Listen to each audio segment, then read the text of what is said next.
On May 14th of this year, Alexander Kolpakov, otherwise known as Russian Deadpool from the Skeptic Feminists YouTube channel, allegedly killed his roommate and lover, Heather Annabelle.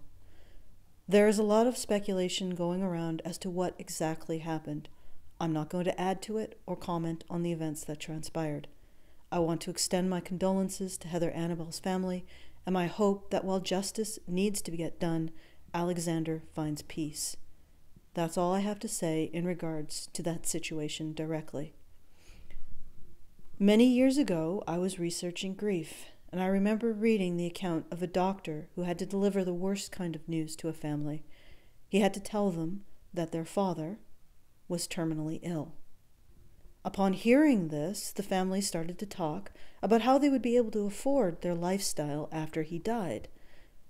The father was understandably horrified and disgusted by the conversation, but the doctor explained to him privately that the idea of him being gone, him being dead, was so emotionally devastating that it hadn't sunk into his family yet.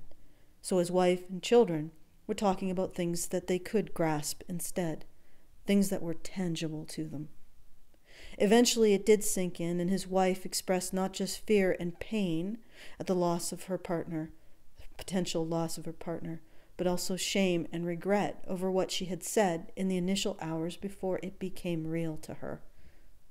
When a community or a family comes to grips with a tragedy, there are a number of reactions because people process powerful emotions differently and at different rates.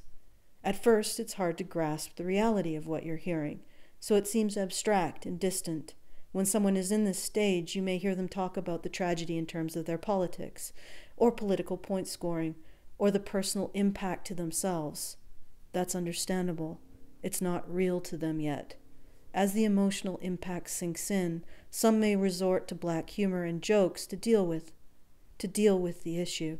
Again, this is also to be expected. Jokes allow us to engage with tragedies without feeling like we're going to drown in them.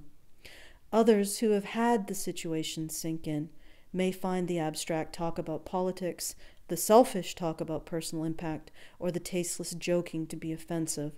Also very understandable. To them, the situation has become all too real, and the people in other stages of coming to grips with it appear callous and insensitive. Some may also have a strong desire to affirm that they are good people because they feel guilt over their initial callousness, leading them to want to show that they are not really that way. All of these reactions are to be expected. All of the anger, dark jokes, desire to be seen as a good person, selfishness, and even callous political point scoring is understandable. Even judging each other for how we react to grief is very human. Be kind to each other. Thank you.